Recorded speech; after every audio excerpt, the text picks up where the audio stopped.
This lunatic boldly said he would retire Manny Pacquiao, the 8-time world champion, in front of millions of fans across the world. You told us you're here to retire Manny Pacquiao. You're still sticking by those words? I gotta retire him because I want to be the next superstar. But what happened during the bout made him regret every word he said.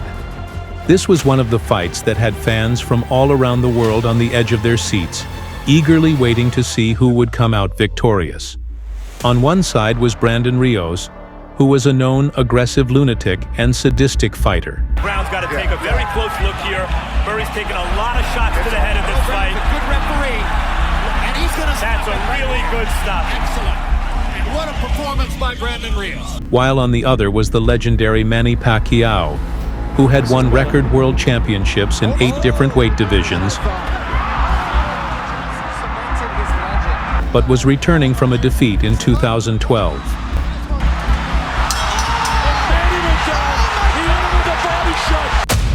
Before the fight, Brandon had crossed every line of humor from trash talking to outright disrespect for his opponent. Cause you hear like,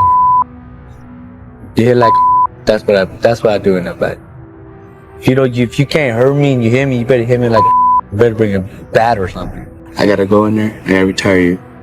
I gotta retire Manny Pacquiao because I'm the next star. Although his track record in the rings shows that he isn't just speaking empty words, by the age of 27, Brandon Rios had gained an edge in the ring with 31 wins and 23 of them being knockouts. He built a reputation of being ruthless in the ring and had little regard for even himself. He even went to the extent of claiming he loved getting punched as much as he enjoyed throwing punches. One time he had a cringing interview where he compared getting punched to an electrifying sex experience. To me, boxing is better than sex. That's my orgasm. I love this sport so much. But this bout was more than just a fight for Pacquiao. It was a perfect opportunity to brush his critics with a feather. After being brutalized and knocked out by Juan Manuel Marquez in the year of 2012, people didn't rate Pacquiao's career as of the best in the ring. However, Pacquiao believed he still had enough to prove to silent skeptics. A month before the fight, tension began to soar higher. Brandon Rios, who was known for his antagonistic personality, started lashing at Pacquiao at every opportunity. His aim was to capitalize on Pacquiao's loss in 2012 and make that loss the beginning of an end of a great career. He called Pacquiao washed up, predictable, and mocked his legendary speed and agility as a shadow and past glory. In an interview, he said, "I noticed he has slowed down," Rios claimed. "He's not as quick as he used to be. He's not jumping around like he did before. We know he's getting cramps now, and his legs are getting old." Rios, however, didn't stop there. He said openly, "I've got to retire him because I want to be the next superstar." His intention was to end Pacquiao's career and take his place at the top.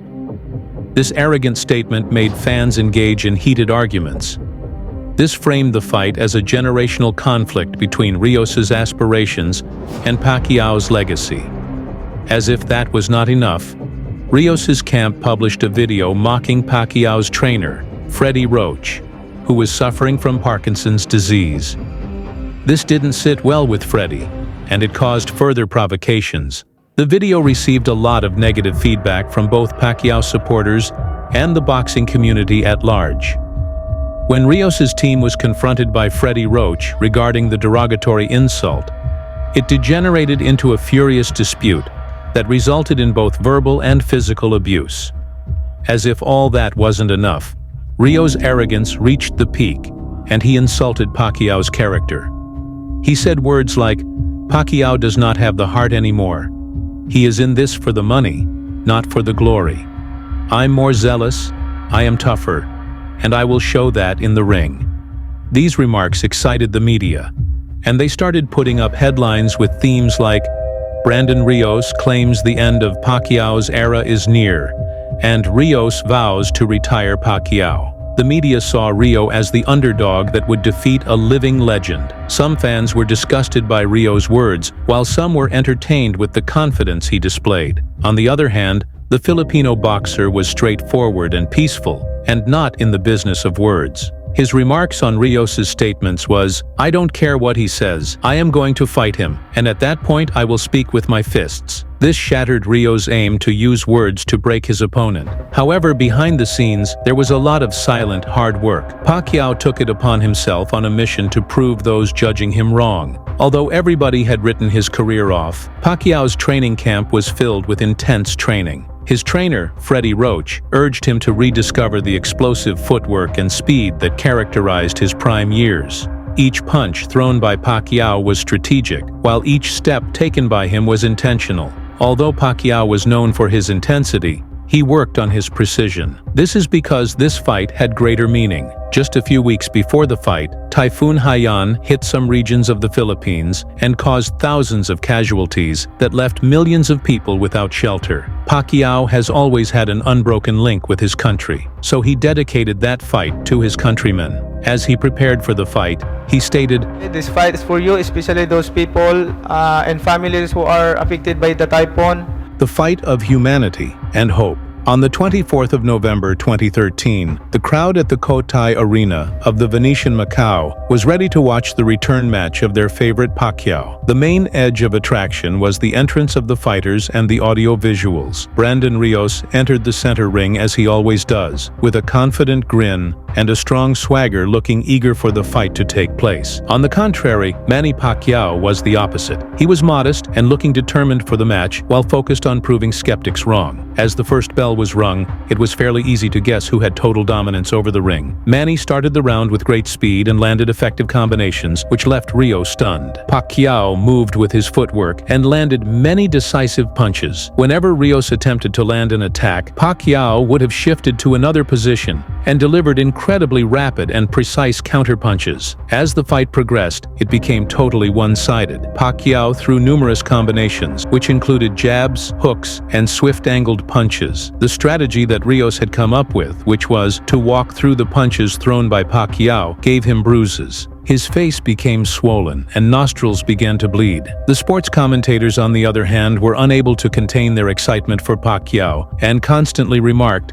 on the outstanding performance he put up. Although many questions had risen over the months in regards to whether or not Pacquiao was still relevant, those doubts were quickly thrown away as Pacquiao continued the fight with his speed and precise strikes. Meanwhile, Rios's confidence began to fade. He kept coming forward because he wanted to turn the fight into a brawl, but Pacquiao was too smart, too fast, and too experienced for Rio to handle. Rios's trash talk had finally turned against him as he realized the magnitude of his mistake. Even though the fight had gone past the midway, Pacquiao was still not showing any signs of tiredness. He easily landed many blows on Rio while twirling about the ring like he was the champion he was. Rio was left exhausted and bruised. He still put up quite a fight even though the odds were against him. The strength of Pacquiao during the fight wasn't just physical, he was also mentally a step ahead of Rio.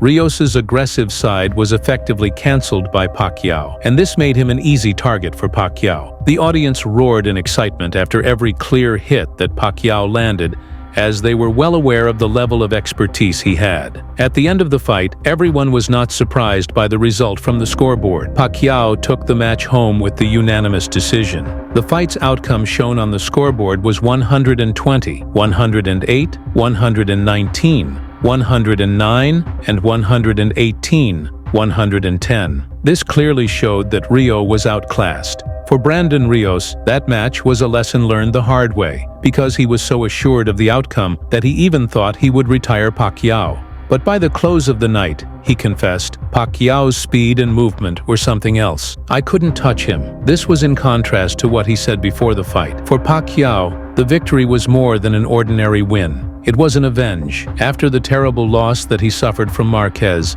he was not expected to perform. But every critic who doubted him in any sense after that fight was silenced once again and reminded as to why he was the champion. He dedicated his victory to his people who lost everything in Typhoon Haiyan. He stated, "This is for my people. Together we will rise again." He became a champion and an idol. If you enjoyed this, don't forget to like, comment, and subscribe. Thanks for watching, and I'll see you in the next one.